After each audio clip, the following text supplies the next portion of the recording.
Kiramen sa masumanda. Ne mami Kalou na tamai ke mami vakalo malangi. Ke mami rui vaka vinakata le vaka lewa ke muni na nomni be vakalunga tataki ke na nomni laloma. Ni rani vakavutukana e na kena soli na bula vinaka. Rani ke mami ndame me ke mami na be wase na nomni vosa. Ke mami vaka vinaka turanga di tiko na lomuni na yala tambu. O koe ndo be vakatavulici, koe ndo be vakananumi, o koe ndo be vakaungeti. Me rawi ke mami me ke mami ndambe ka vakandirorongo e na nomni vosa e na nomni na vosa be ke mami. Ke mami vaka vinaka takaturanga na gauna taleo ke na Kalou ngatongo. Senga be ke mami na ka. Ke mami be kutanga me be ke mni na nei mami bula I Vola da. Ni alalama na nei mami Kalou. Ni posoti ke mami ngandreba sartalanga me vakabuia na nei mami be wakani vatake ke muni. Me rauni ke mami vakandirorongo ke na nomni vosa. Ka vakatarana takataka ni nomni ala tambu me takataka ado na nei mami bula e na nei mami vakatundalinga ke na nomni na vosa be ke mami. Pina wile utale turanga na nomni rongoda na nei mami masu. Gona nei mami masu. Seng nindo tal na yada ke mami masuta. Masu na dani remuni o chisu na nei mami soro ka nei mami vakambula. Amen.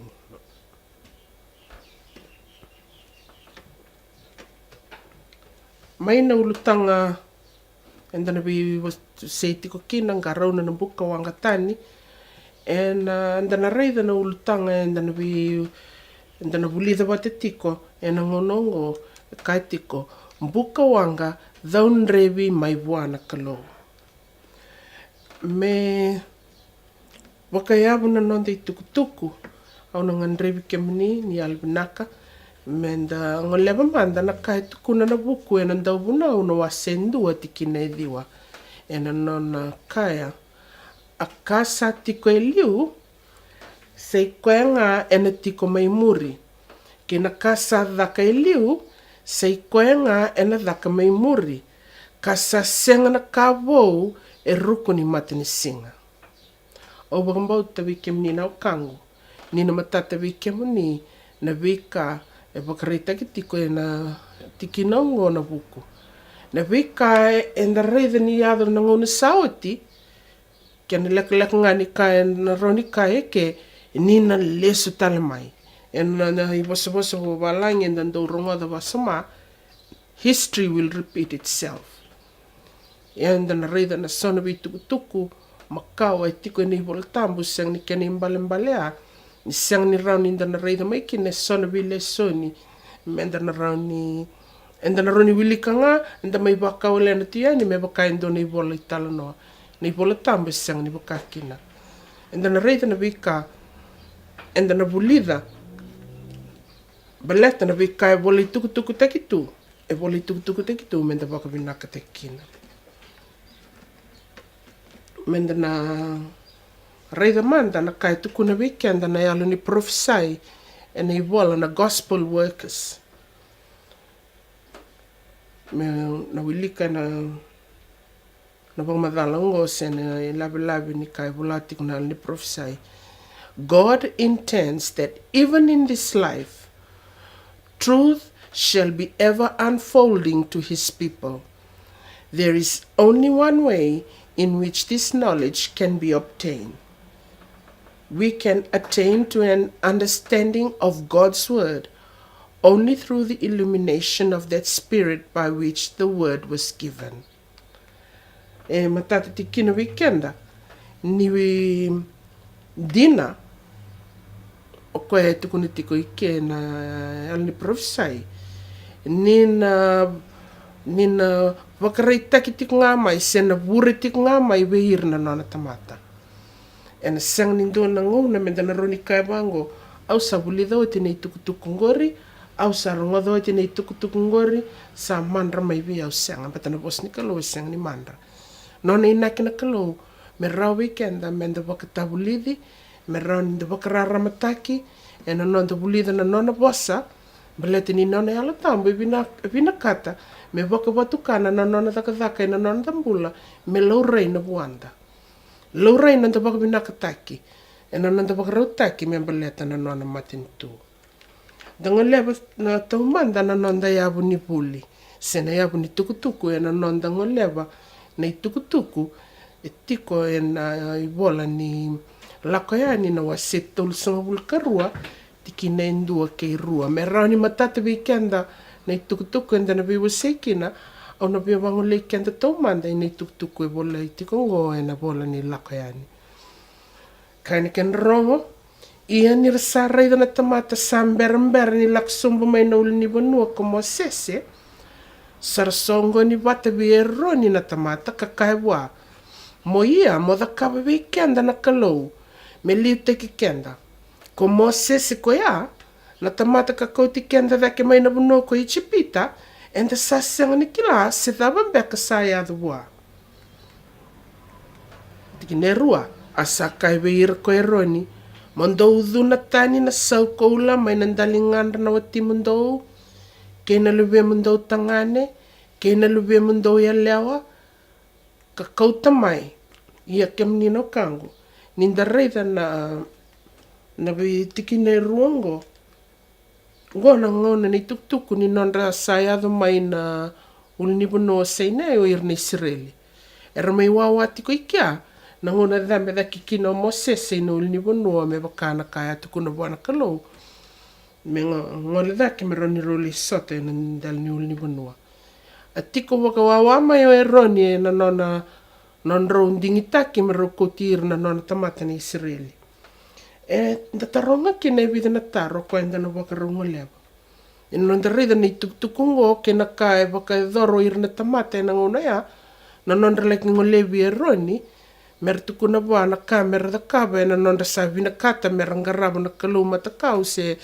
non sa bagna nanu lesoni ni bakaroni bula rambi tamai chipita erangai mai bosa kina vi Eroni na basika kina weekend sonataro matai bakango na dava enda na numa se orani na numa nindandonu me vakadoro Eroni ke bakao ko endo na liu ndondonu liu tiko bagndondonu e kilana nona biokani ke koya na nonde liu lewu Kalou choba bakati ki koya au bakambauta ni sang ni bakatartutu enda na kaikede ni koya ndondonu me reida na vika e sara mai tuguna ba irna non tamata se irna Israeli na ngona ya o koya me atu e noni tutundonu kandrarawa me bakani nda vulica ni karuni tikina na non rasa mai bosa ba o irna Israeli dava saya da vikoe e andei na nona vakatiloa me tutaka nandina ke na silsava ni Kalou e na nona rasa mai tangida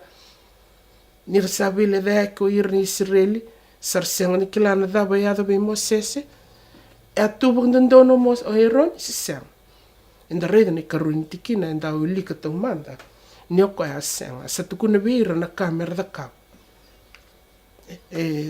dir loma se bagla loma kina na tuwa kini Nona vakatulewa endua na liu ngo reina na karuni taro na roni taronga bango na tuwa kini liu vakatava e vakatakarkartaka e ke o Eroni o bakambauta enda roni kai ni tuwa kini liu ngo seng ni dei na Nona vakatulewa ni ngona rasa ngole mai kino irne leo ni Israeli mera mai wasaba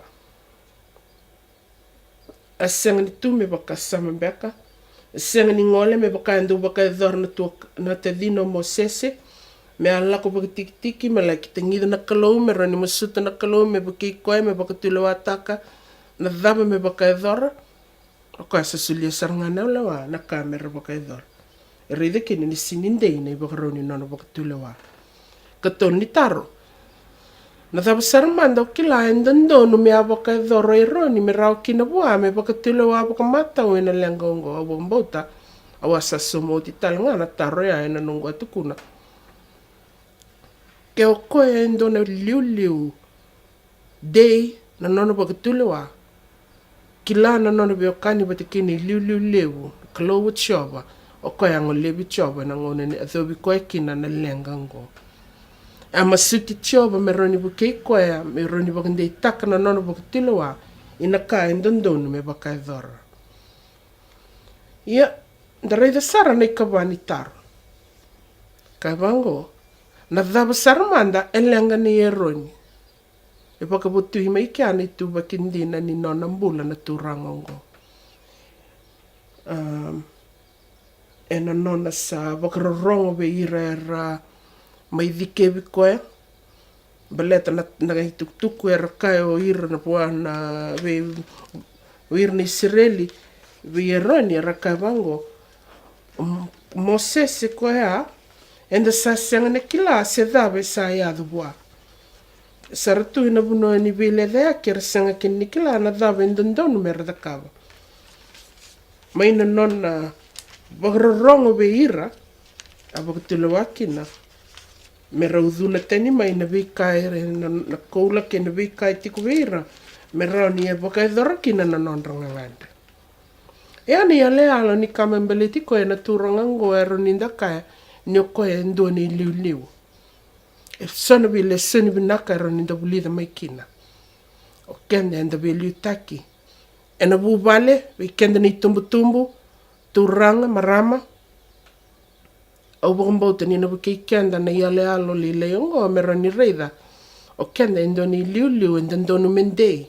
Mende kila na nonda viwakani, mendei na nonda viwakani bata ki na nonda I liu wuchi su karisto. E na wakandei teki kenda ni wakarau ni nonda wakatule wa vir na nonda leo ni vale. Ki so wikenda, tiko soli waya dha wikoa na Kalou ngata mera ni veli taki, ina vibunoni dhaka, ina song o wakambauta ni na indusi saratalanga wikenda. Na iale alo enda reida me baleta ni liu ongo ni a senga ni wakandei teki koe. E na Nona ramaidhi kevi koe o ira na Israeli. Menda te ingo lewa na tukutuku enda na nonda vulica. Sombusara na kayanga iadho e na nguna sa lesu mai kina. Mosese na ulni vunua embalete ni ndakila na kayanga iadho e na nguna e rasava kai dhorkino Mosese. Na kai ramai ki dhikevi koe kino irna Israeli. Enda ni sinitoru na nguna menda na reida wakamatei lalai o wakambauta e na nomni ngona ngalala ninga indambe ni vulica na was ni Vola Tabu dhoka ya meroni o ni reida na vika anga iadho. Enda na landi sombunga e na tikine rosanga vulica ndua me dhoba na tikine rosanga vulica tolu e na na vulica na vika inga iadho e na ngona sa lesu mai kina e na ulni vanua o Mosese. Da wili bola somba na tikine rosanga vulica ndua asa kai ve Eroni ko Mosese a dhawe rada kababi ko na tamatongo mo wakaidhora kina vira na iwala dha levo. Asa kai ko Eroni me kakua mandi ni wanga mai na dhunru ni nongo tūranga ko sa kila ira na tamatongo ni rasa nguta tiko na dha. Kine rusang vulka tolu. Ni rasa kai ve au mo dha kababi kenda na Kalou me liu teki kenda. Ko Mosese ko ya na tamata ka kouti kenda dhake mai na vunua ko Ichipita, enda senga ni kila se dhava mbeka sa iadho bua. Reita na vunua era ndambe kino era na Nona tamata na Kalou era na Israeli. E na Nona sa mai dhikevi Eroni. E ale alo da reida rau ike, no ira sarasenga mandangani na numikoya e levu dhake mai vi Mosese na Kalou tioba. Era sabak nanda kuya na vei dhaka mana e waka dhora mai vir na Kalou ni mbera na non rambi uti Ichipita mai. Le dhob saranga na non ratu mer mai taksob na wasandamdamu er sangu le dhava na kaya waka dhora na Kalou na Nona tawa serua na wasandamdamu e rawa vir mer taksob yani. Na wasandamdamu e na non rasati ko meinda kunro ir na mativalu ni ka Ichipita. Iango ni ngona nga e aliki na mai na kenramali o Mosese. E na Nona sa leitiko e na non rovi saki vibolakati pati kina Kalou. Sa iadho vira na ialo ni tanga yake na ialo leilai ki na non sa wakatitingataka. Na ka endondonu mera da cava le reidi Eroni kina. Ta lei na ka e tukuno Eroni. E na Nona soma lesu na vosa ni Mosese a kai kinoko e me kakua mandi ni wanga mai na dhunru ni nongo tūranga. Kendar ndar sa kile ira vinako ira na tamatongo. E rangu te tiku ngana dha. Sini kene imbalea. Me baka nganyo koe ke baka indone liu enda reide tiku mai. Endei na nono boka tulewa. Kera sa nguta na dha o ira na leo ni tosongo. O koe me ndambindei na ibaroni nono. Portuloa taka na vika e baka edora. O bambote ni lesoni lewa weekenda. Ke nguta na dha. Kenda na i vuke ni dona matavu vale. We kemuni na turanga tama ke kenda na maramatina. Ke waka enda reida ni rasa nguta na dha na nonda i solo ira na luvenda. Sini kena imbale a menda sa sarova na yalo ni nonda na yalo ni nonda vevangole i wana Kalou na nonda tutakatiko na dindina ke na dondonu ke na sivsava e na tambu ni nonda vuvale.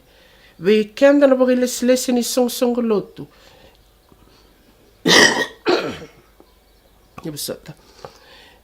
Ke bakau ni reida ni sa e adha na lenga sini kena imbalea ni nda tiko ni tutu ni veli utaki menda na baka nanda kuya. Na Nona bula tiko na Kalou levu menda roni levete tiko ngana dina. E na dondonu me kani buli weekenda na tukutuku imbiu tiko ni mbula ni Nona na tukutuku ni Nona mbula na turanga ngo Eroni. Me roni da baka ndei teki kenda ina i baka roni baka tulewa e dondonu menda baka edora. Lande na nonda vulica na tikina e rusang vulkalima. Asa kone ira na tamata kamo sese ni rasa serekitu. Reida e na vosa vabalangi tuku ni tiku ira unrestrained. Ken balea. Na ibagarau ni lewa, na ibagarau ni bula e dondonu me leveti tu. Sa seong ni dona lewa itu. Ken bambara lewa asar tunga na dha verda kava. Yang itu kunda reida tane tikina ngo asa kone ira na tamata kamo sese. Nira sa serekitu. Ni sa bak sereki ira ko Eroni. Ka mera baka mandu ataki e na kenra mali o na nonra meda. Nino kangu. Endara kilabe nakatiko ni irango arangai lako mai. Sa rongo baki rao na kenda tukutuku mbeleta era lako mai ena ndoni toso. E baka ndomo mbula na nonra toso. Sa kuruseta na lama ni bonua na nonra vi lako voli me vei matin tu baka i dhene ra lako volita mai na vika e baka e dhuri vira e na nonra reida rongoda na keni tala noa ni na tawa serua na wasandamdamu na nonra lako voli na bonua na loma ni lekutu ni revia ngunu soli na menrawai ni revia kana soli na kendra e kani vitala noa vira na vika ongo ia ni sare adho meina bonongo sa mai vaga velvelata ki ira ena kena ni vagarau ni sokalou ira baka edora. Sa kani vital no tale, se ira baka manduate ki ira na kara baka edora. Kani vital no tale kina na nonra vagarau ni sokalou ve ira na vimaten tu tale so. Ni taka na lamango ni na reida na vakasama e tiko e nei tala noa e nda reida tikungo. Me baka lomandina te ki kenda menda kila. Ni Kalou e vinakata menda baka ndei taka ni baka rau ni nonda viokani bati kei koe. E na nonda levete daki tiko na nona dina na nona tambu ki na nona sabsaba. Ni nda reida yani nei kalima ni taro. Na dhava e baka e dhoro Eroni ve ira era di kebi koe. Reida na tikina tina karua e na lipola ni lakani na wasanga vulu.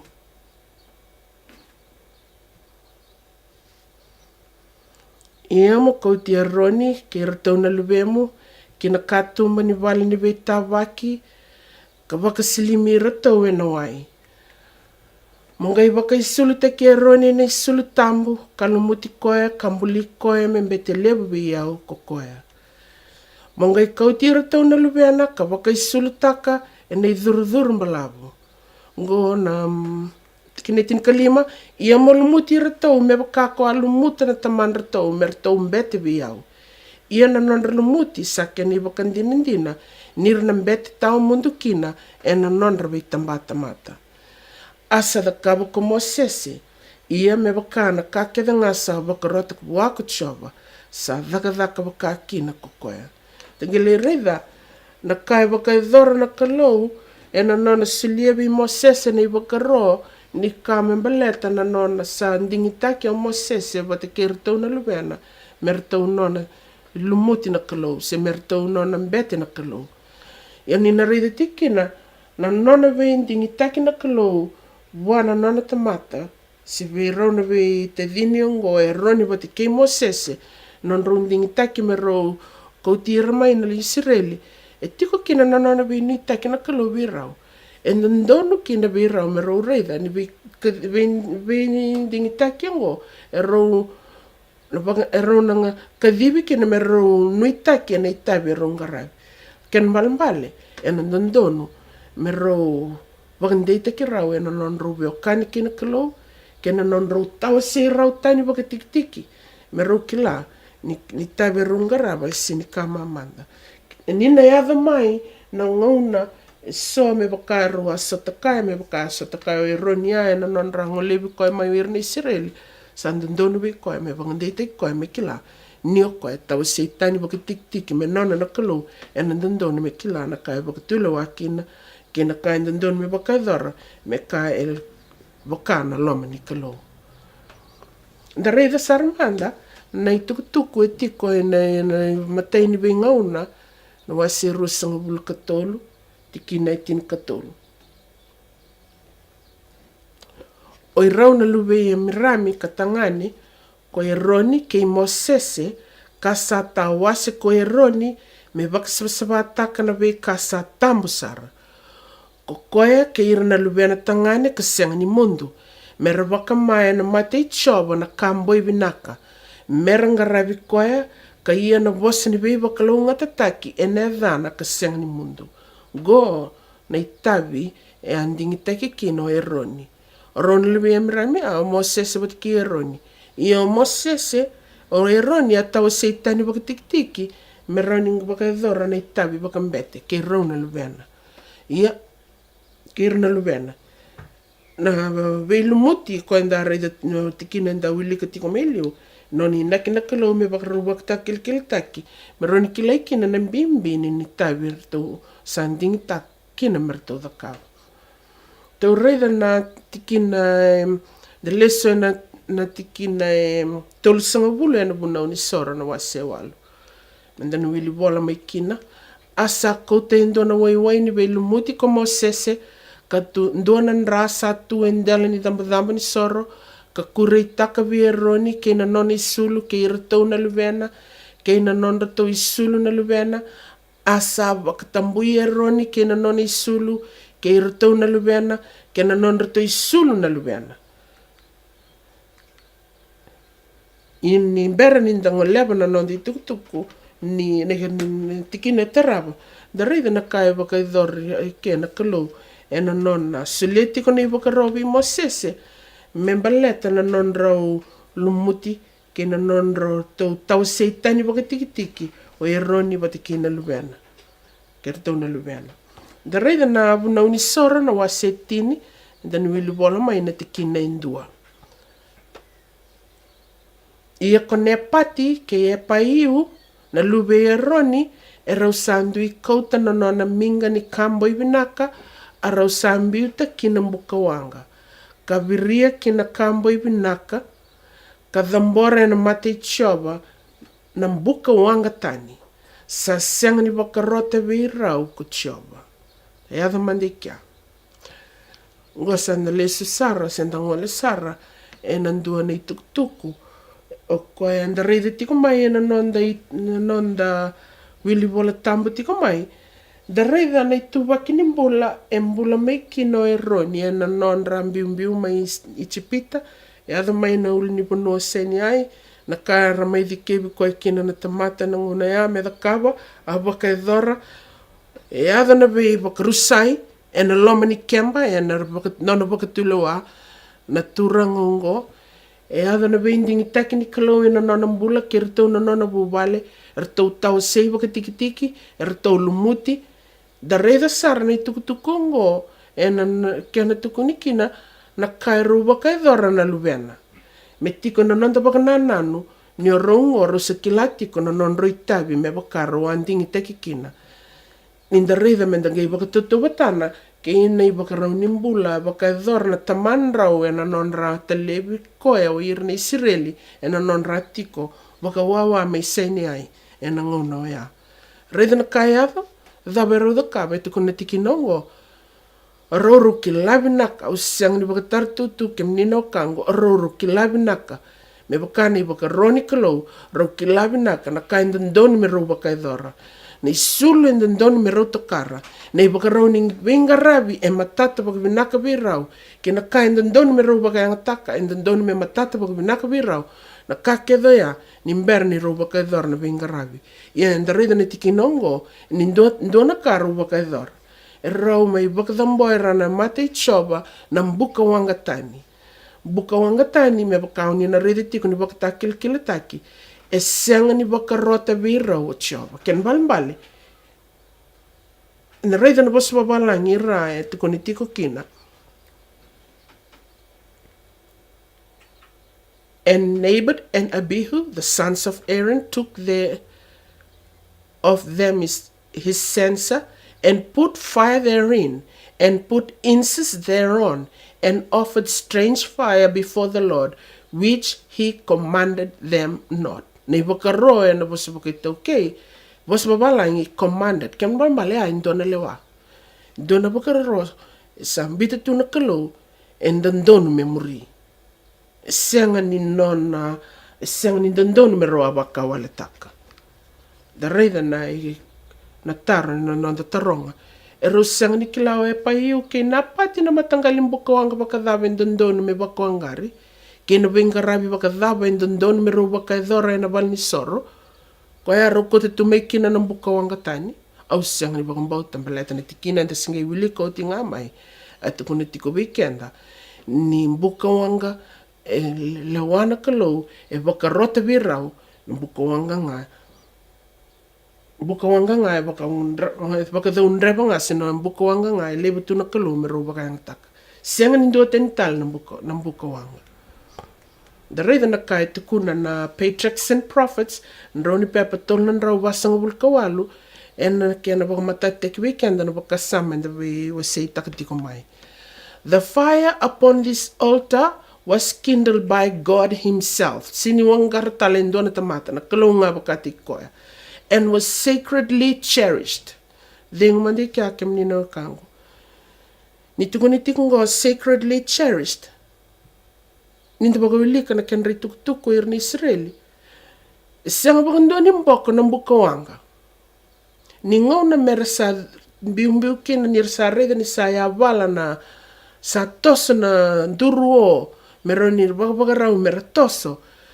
Sartikbu ya wala na Israeli sa wir na Livai ya na kiana doki na valnisoro na Bukawaqa o koe me daun rewi kinango na noi na me bakayangitaki meroni bakayangitaki na valnisoro sianga bakandua ni mboko sa ikongo e na maringeti tiku nga e na wanga tiku nga e na kauta tiku bate keira e na nondra bi toseki tiku e na vunuar na laki taratale kina na nondra kemba me taratal kina na valnisoro na Bukawaqa nga ya merona bakayanga takatalo ira na bete merona bakadaun rewi kina na dina e na valnisoro ke na vikake de na bakayanga take na valnisoro ken mambale senga bakando ni mboko na Bukawaqa e bakadaun rewi na Kalou choba mai na imatay ni Nona me dhaw na nondra toso tiko ira na Israeli na nondra vita seke na loma ni lekutu.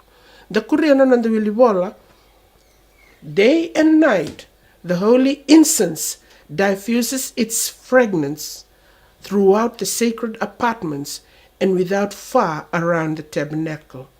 May na raramani bakasamong gorin da bakambota ni da satorakina. Ni Bukawaqa ambita tu na Kalou me bakarota vir na bete na Nona ya. ng Bukawaqa nga vakataun reba nga koe ken balbale siang ni tondoni mindo tal ng Bukawaqa me kautani mai vakataun rebi kina na isoro se na tutuni dina vitu na lom ni bal ni soro bete ni Bukawaqa ya na wanga tik nga vakandua na rarame na wanga tik nga vakandua na lom ni bal ni soro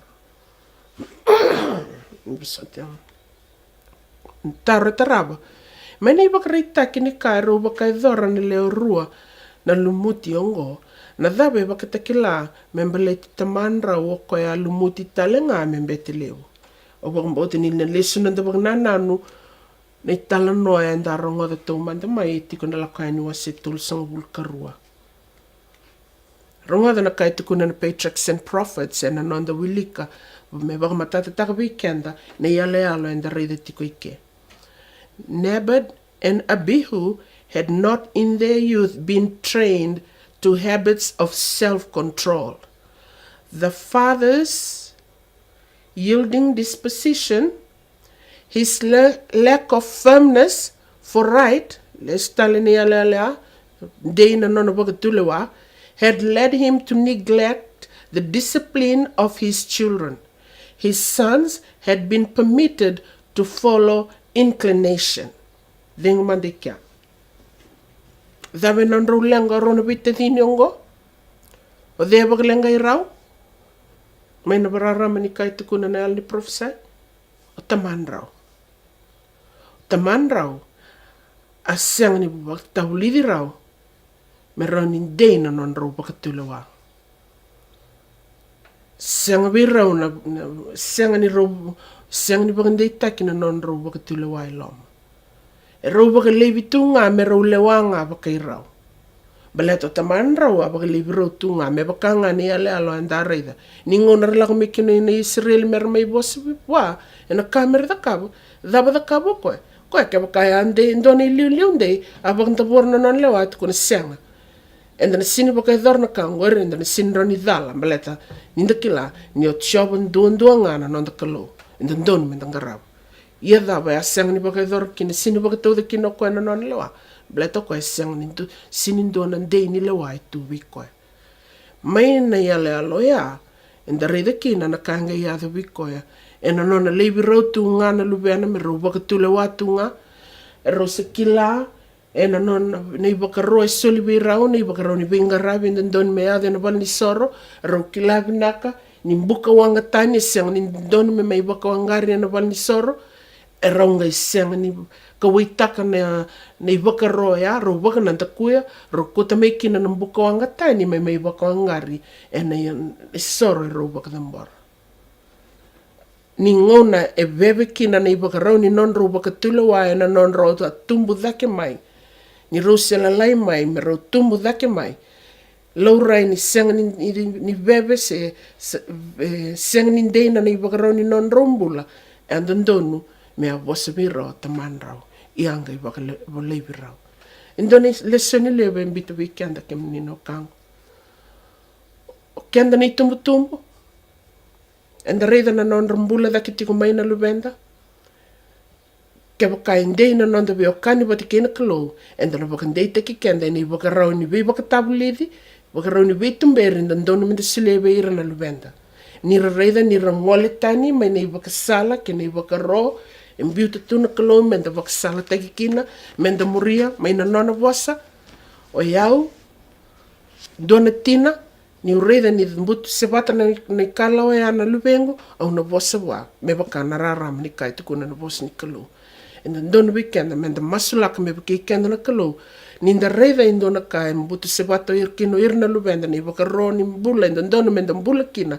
ena nonda waraka tiko na nono lesoni na turang ndona me bagandei teki kenda na vital no enda bulida tikongo menda roni vakatavulici vakandona taki ena kena ngona ndona da reda na kai tukuna nei vola ni chope na wasendua tiki ne lima kila ni dona ka lewa ndo vakadora tu na turangongo ronga na kai tukuna nei Vola Tabu ini sao itina be singa ni kana mengiti sanga italaki ko chope ka baka sabsabate kirto ka so ina mataka ka baka dambora nei sorkama me baka na kenrto i wili kenanga ni sa kai ko chope de sa dala ko irto na luvengu ka bo sa vakadada taka lona Kalou e lo mandrato san dau ki taka waka ngo ko chope gondo na liu ya latina endo na mbete alandina na lom ni vale e soro waka na nona i soro virto na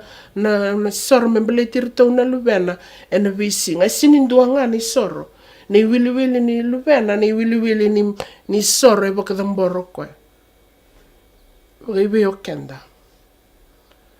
kenda ni tumbu waka iwe na nonta waka dambo i soro enda na nguve kina lesoni lewa imbita tuna Kalou minda roni vakatavulici ena yalo e mbiuta tu me roni inda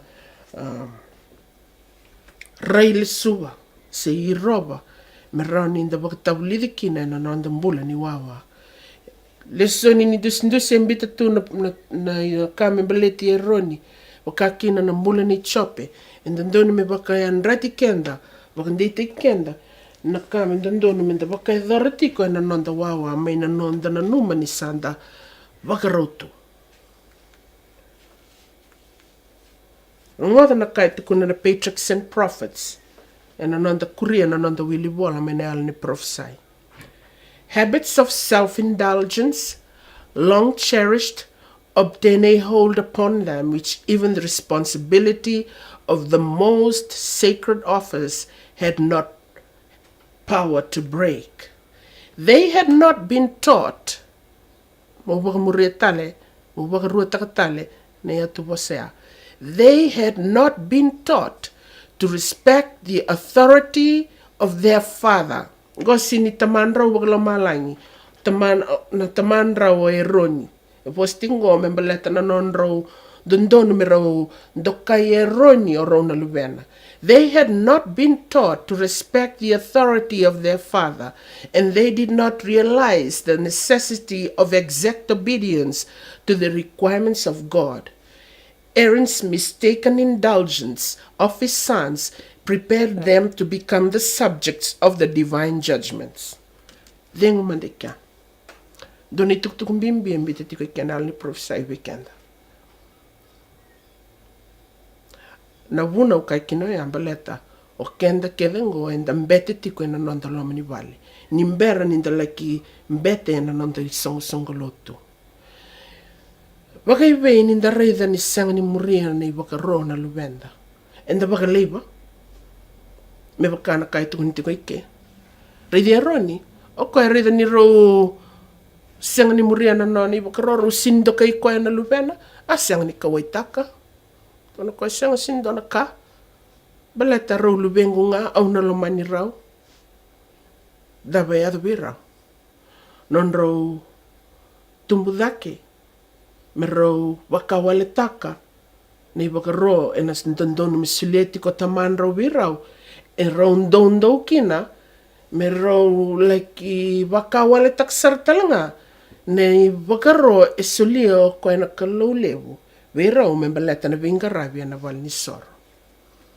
E ado kina virau na lewa wakalo malai. Ronga na kurin ni tukutuku e na nonda vulica tale na Vola Tabu e na nonda vulica ni karua ke ni katol ni tikina. Me na vuna ni soro na wasetini. Asa lako na Bukawaqa. Lako yani na Bukawaqa mai vichova kadava. Kakanirau. Dawe adu virau. Arau sa dhimba na mate ichova. Dawe na bune kanirau kina na Bukawaqa ichova. Da sa uli kochi mai na mate ini tikina. Arau kota mai na Bukawaqa tani me mai vakataunreva ni dam ni sor ni ichova. E dawe asang lini wakaruti rau na Kalou na kamera kava, rau sang kini kila, da sa redi ting mai ni rau kila benak. Mai na non rau sang ni wakamuria na lewa ni Kalou, na Kalou ya, wakatara me rau mate na ngona batanga ya. Lesoni lewu kem ni na kangu, lesoni lewu. Ninda reda na kawal ni taro, daw na buna e wakadora kina na kare rawaki ongo na Kalou. Rangada ni kuri ni tukutuku e nonanda vulica na yal ni prophesy. Me bakanga inda sana reida tiko mai nei Vola Tabu e taro inda reida mai kina ni tukutuku e al ni profesai e baka matata taka weekend ni tukutuku. Sindona ka me ubaka madala taka kina. Baleta ni yalo batanga e veli utai kina kena bolai nei Vola Tabu e yalo batanga e veli utai kina kena bolai na e al ni profesai me baka matata taka na kai tuku na weekend nei Vola Tabu. Da wili bola na nanda vulica tiki nongo se na baka sama ni lablabe ongo me al ni profesai Eroni pepa litonan raulim sang vulka diwa karoni paragraph. But they transgressed his command by the use of strange fire. For burning the incense they took common instead of the sacred fire, which God himself had kindled, and which he had commanded to be used for this purpose. They took common instead of the sacred fire. Ni sa tukuna na Kalou, tambu, kani mbalimbalea e tambu.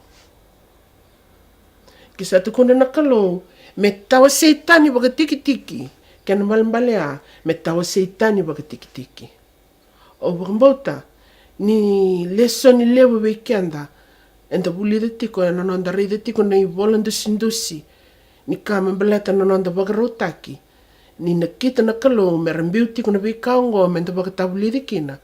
Baleta sanda e bulandoni tiko na ngona ke menino kango na vika e ndondonu me vakatauca me tambu and sambi tani tiko vakatiki-tiki and sambilinga tani tiko vakatiki-tiki and sakota mai na vika and roni vakatauca da takatiko e na me vakanga i tuku ni tiko e na ni profesai common na vika e senga ni ka tambu me da mai vakanga takatiko e na Nona garavi na nonda Kalou levo da reida ni vakarau ni sokalou enda vakadora da reida ni vakarau ni sere enda sa vakaronga taka da reida ni vakarau ni vingaravi enda sa vakadora tiko e toto wata tiko kina ka enda ndonu menda vakadora me roni lore kina na tambu e vinakata tiko na Kalou menda roni vakatambu kina se enda sa kouta mai na vika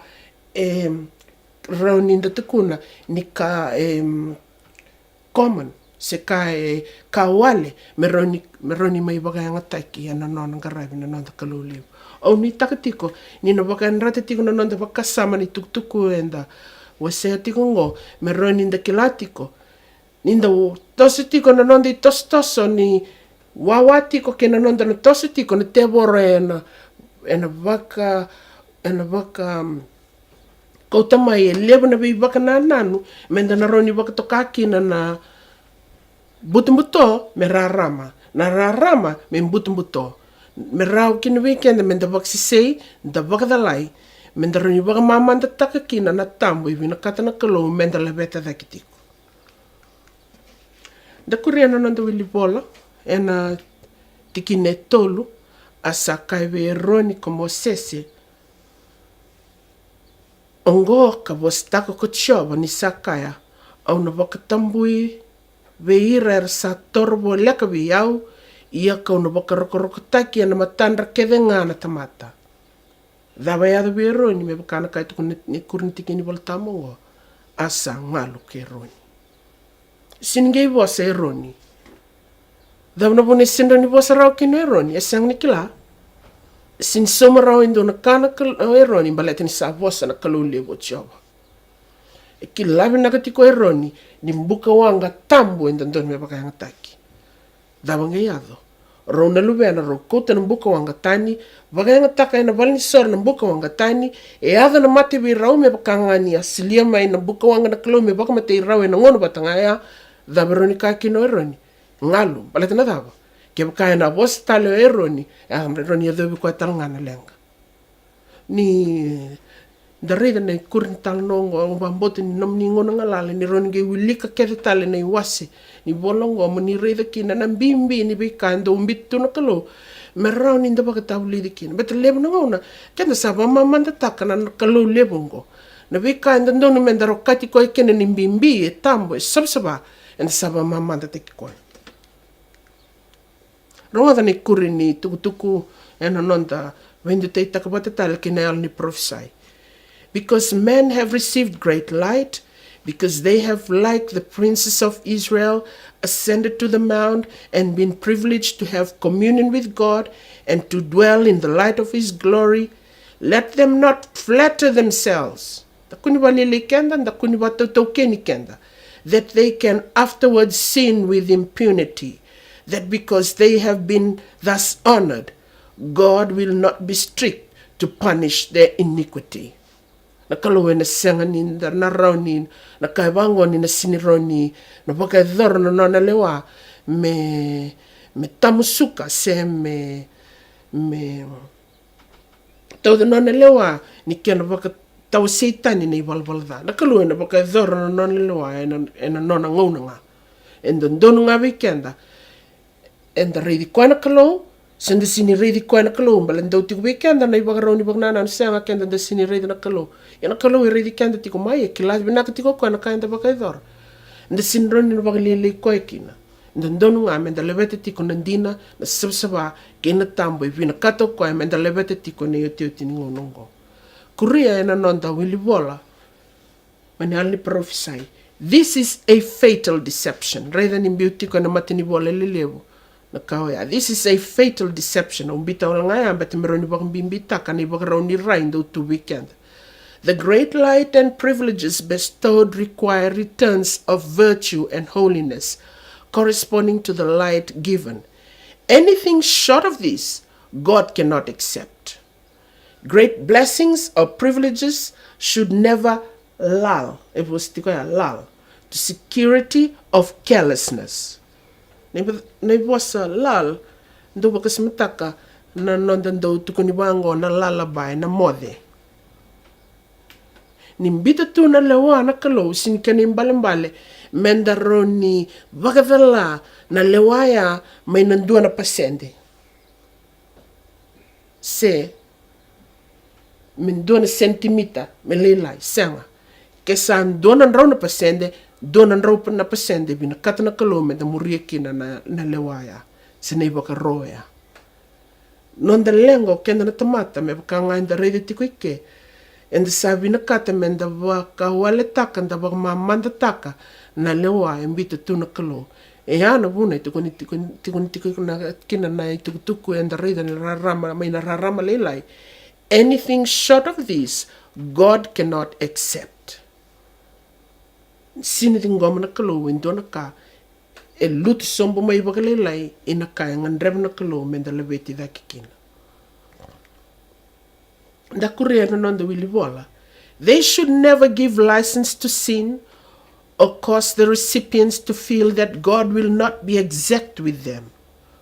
All the advantages which God has given are his means to throw ardor into the spirit, zeal into the effort, and vigor into the carrying out of his holy will. Vika kede mbita tu na Kalou e vinakata me rawi kenda me kunindua na nonda yulumbali. Oni naridi kina kimnina ukangu na vuna ondo bakalanganga ti kenda kina menda tauru na ngona menda vulica na Vola Tabu bati kina alni prophesy. Baleti tiko ikia na tukutuku menda vakata takidaki kina. Me rauni silewi kenda nganga menda rauni kadiba bandona na Vola dhaya na dhanandina. Sa siang ni reidi tiko na ngono ya na kaya na Nona lotu sabsabana Kalou. Sa siang ni rauni nda vakatoka ya taka na Vola dhaya na dhanandina. Baleti na dhaba. Me bakana tikina nda reidi tiko ilio nda sari wakawalitaka na vei dina lelevu na vei tukutuku embita tu na Kalou me rauni nda baka vinakata kikina nda sa baka mamanda nda sa turu baka mamanda na vei kaketanga sa liada kina me mamanda na nonda I bosa mamanda na nonda bula mamanda na nonda I sulu nda sa siang ni baka roni vei indu taita karauki nda sinro ni baka indu tekenda rau mikina vei ira siang ni lotu liada kina ni warauni nonda sokalou me na mamanda nda sanangi via kote teni mai na Bukawaqa tani me roni nda mai wakongara mi soso mi ni Bukawaqa lewa na Kalou me nda waka dhaunreba tiko e na Nona lotu sabsaba. Kuria nanda wili vola. God designed to teach the people that they must approach him with reverence and awe, and in his own appointed manner. Sini nongo appointed man o yao, senga, o theo yao. Senga ni nongo appointed manner. He cannot accept partial obedience. It was not enough that in this solemn season of worship, nearly everything was done as he had directed. God has pronounced a curse upon those who depart from his commandments and put on difference between common and holy things. He declares by the prophet, "Woe unto them that call evil good and good evil, that put darkness for light and light for darkness." The thing talamandikya. Rather na kai tu ni tiku kian na yal prophesy. Na nona bi naki na Kalou. En a tiko ni the sangole tani mai en a nona I wakaro. O tianda sanga mai sang ni pita indona ndui mai na ka tambu kina ka wale. Da sanga mai na numa men da visau taka na kai mbutumbuto me rarama na kai rarama me mbutumbuto. Sino koya na kena ko mai na Bukawanga tani. Mai susomi ni Bukawanga I don't reb na Kalou. And some baleti ko na kena I tabagauna. And some baleti ko na kena gauna. E ke wakai sang ni buki kenda na alatamu men de ngoma ni tukutuku and na biba kana numitiki na biba kana tiki na ngonongo kandrarawa na biba tanaki ni Kalou and a tiko and a tau kenda. Korea no nanda wili wala. Woe unto them that are wise in their own eyes and prudent in their own sight, which justify the wicked for reward and take away the righteousness of the righteous from him. They have cast away the law of the Lord of hosts and despised the word of the Holy One of Israel. Go to Maya and Ewalan Yasen was say lima tikine rosang vulu medovna tikine rosang vulca. Yana vuno et tikina clover na wana profito Esen on tukono wango. Zavirna no tamata better sabok to canara ram and butumbuton meraram. Asaranga vuno and the samotikin nangonongo. And nonda toso tiko na nondi tostoso kina vikasa yada tiko mai na nona loti sabana Kalou kim ni no kangu o baka yalonga ngati kim ni moni torna ngona ni masuta na Kalou na lomandina nom ni masu kina nom ni garana torna ngona menda vulica na bos ni Kalou Eroni baka rarama te kenda menda reida na vika and the vital noti kinongo sa duru sarti ngamai na lomani lotu na vika and ndonu me vakatoka me kawale sa duru mai mermai daun reviti ko me kana Bukawanga siang ni vinakata ndina na Kalou me daun revi na nona lotu sabsabana Kalou da Korea na nanda wili bola en nanda reida tiko na ali prophesy ni bak matata takatiko weekend na tukutuku and the we say takatiko. Let no one deceive himself with the belief that a part of God's commandments are non-essential, or that he will accept a substitute for that which he has required. Rimbimbi kina weekend menda kawitaka. Ni sinindona bonua and am lutu sombo kina ni Eroni Nona reida na kana Kalou sa. Kenda nga makati kenda menda masuta na nona beli taki na Kalou me rawi kenda menda kalawa tani mai na iwe iwaga rauni bula kawale menda rauni reida ni kai vinakata na Kalou na bula vakatambui.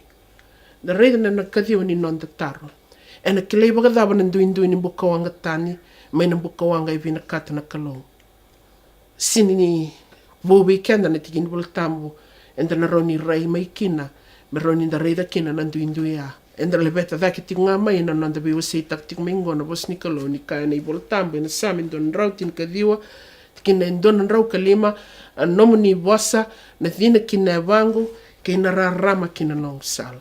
Ke bukain da toru na ngona menda reida na bos ni Kalou o siang ni bagatartutu ni Kalou na bakei kenda menda laba na matanda bagayala menda reida menda rau kina weekend menda baganduindui taka nam butumbuto mai na rarama nam Bukawanga tani mai kina Bukawanga e thon rab na Kalou and reida talangane tikina na isana wase walu tikina rusang vulu garam mande ni bunau kina tukutuku ke bakar sasang ni bosa me bakana bosongo sakanga ni sasang dina beir na rarama e ana indus bita tuna Kalou me rawi kenda me Eroni baganduindu itaka kina na vika vakalou kina vika wale me na reida tale na great controversy and Eroni pepa van rau witsang vulkandua men the wili Vola Tabu kina. The sanctification now gaining prominence in the religious world carries with it a spirit of self-exaltation and a disregard for the law of God that mark it as foreign to the religion of the Bible. Reda na kai da deng mandi ka reda na kai tukuni tiko na yal ni profesai ke e tiko na religion of the Bible se na lotu e baka I Vola Tabu e tiko na lotu ko enda Eroni tukuna enda saroni kai ni salo muritu baka raramba na ngonikwa. Korean and the Willy Vola.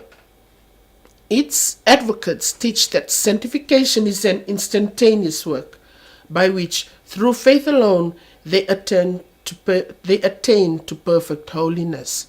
Only believe, say they, and the blessing is yours. No further effort on the part of the receiver is supposed to be required. At the same time, they deny the authority of the law of God, urging that they are released from obligation to keep the commandments. Deng mandika. Klani Eroni bakambauta sati ko nangonongo. Kunilenga taka mo muria na ibunau. Ndrenga mo dingoma na Nona Mateo chisu. Na koweltai. Kwa ngaya imbimbi dhake. Nyo se dingoma ya kunilenga taka na bikakere taleso. Ihana kai bang madal taka tiko ikenal ni profesai. Isino kwa ya na indusi ambito tu na Vola Tabu. Memberleta na lotu kay na ibagaraw ning garabi Kalou e vinakata na Kalou.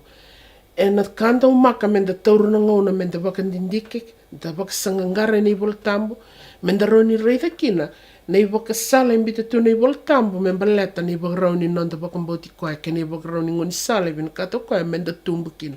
Bete siniraw ni da kaya ni da dingoma ngana Nona mate iyan da senga ni vinakata men da muria na ibagaraw ni bula bula taka o koya mai mate bleta koya tukuna bakate ko o sala lewa ke mendo na ibakaraitaki mendo bakanda murmuria na wenia bango se mendo muria na wenia bango sindo ni mbite to ko na ibakaraitaki menda ngino no mga ni bimbinga na kame bleta no na mate da sini betale raw na vika ke ni ibakaraw ni bula mbite virko tor to ko menda muria se koya na kai bakmadal tektiko ike. But is it possible?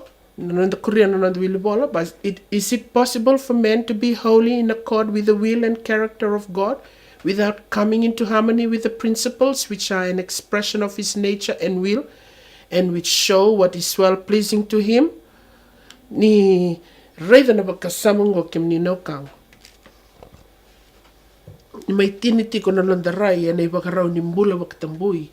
E vinakata na Kalou ko e wala na Vola Tabu nandono men na tumbu kina o nui taka ni wakasama e nda viwa se taka ni dusin ni mka imbita tu mai na Kalou me wakatakar karbi kenda e na bula e virau na luve e Eroni na nonro wakatara na kawale me mai wakayanga taki me ka tambu wana Kalou na Kalou e sa tunga na Nona lewa me wakanga e nda reida ni a wakadhora vero e peli ke ikeni ni ambita tukuna virau na vakadamba isoro.